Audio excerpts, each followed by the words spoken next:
America 47వ అధ్యక్షుడిగా Donald Trump ప్రమాణ స్వీకారం చేసిన వెంటనే 127 ఏళ్లుగా దేశంలో అమల్లో ఉన్న జన్మత పౌరసత్వ హక్కును రద్దు చేస్తూ ఎగ్జిక్యూటివ్ ఆర్డర్ జారీ చేశారు.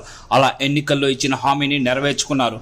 అయితే ఇది చట్టవిరుద్ధమంటూ ట్రంప్ జారీ చేసిన ఈ ఆదేశాలపై అక్కడి 22 రాష్ట్రాలు ఇప్పటికే కోర్టును ఆశ్రయించాయి. సియాటెల్ కోర్టు ఈ ఆదేశాలను తాత్కాలికంగా రద్దు చేసింది. ఇక ట్రంప్ నిర్ణయ ప్రభావం ఎక్కువగా భారతీయులపైనే పడుతోంది. అక్కడ H1B లేదంటే L1 వీసాలపై తాత్కాలికంగా ఉంటున్న భారతీయులకు ఇది ఎదురుదెబ్బేనని చెప్పాలి. అయితే ఈ సమస్య నుంచి బయటపడేందుకు అక్కడున్న భారతీయ గర్భిణులు కొత్త మార్గం వెతుకుతున్నారు. ట్రంప్ ఆదేశాలు ఫిబ్రవరి 20 నుంచి అమల్లోకి రానున్నాయి.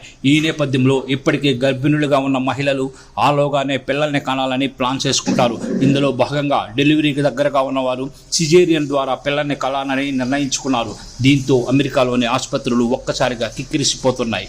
ఫిబ్రవరి 20వ తేదీలోపు జన్మించే పిల్లలకు పౌరసత్వం లభిస్తుంది కాబట్టి ఆలోపే ఏదో రకంగా పిల్లలకు జన్మనివ్వాలన్న ఆతృత కనిపిస్తోందని వైద్యులు చెబుతున్నారు. తల్లిదండ్రులు ఒకరు ఇప్పటికే అమెరికా పౌరులైనా లేదంటే గ్రీన్ కార్డు ఉన్న వారికి పౌరసత్వం లభిస్తుంది. లేదంటే పుట్టిన పిల్లలకు 21 ఏళ్లు వచ్చాక వారితో కలిసి ఉండే అవకాశం లభిస్తుంది. ఈ నేపథ్యంలో గడువుకు ముందే పౌరసత్వం లభించే ఏర్పాట్లు చేసుకుంటున్నారు. 8-9 నెలల గర్భిణులు ఆసుపత్రి క్యూ కడుతున్నట్టు న్యూజెర్సీకి చెందిన డాక్టర్ ఎస్డి రోమా తెలిపారు. 7 నెలల గర్భిణి ఒకరు భర్తతో కలిసి వచ్చారని, నెలలు నిండక ముందే ఆపరేషన్కు పట్టుబడినట్టు చెప్పారు. నిజానికి ఆమెకు మార్చిలో డెలివరీ కావాల్సి ఉందన్నారు. తమ వద్ద కూడా ఇలాంటి వారే వస్తున్నట్టు టెక్సాస్కు చెందిన గైనకాలజిస్ట్ డాక్టర్ ఎస్ ముక్కాలో తెలిపారు.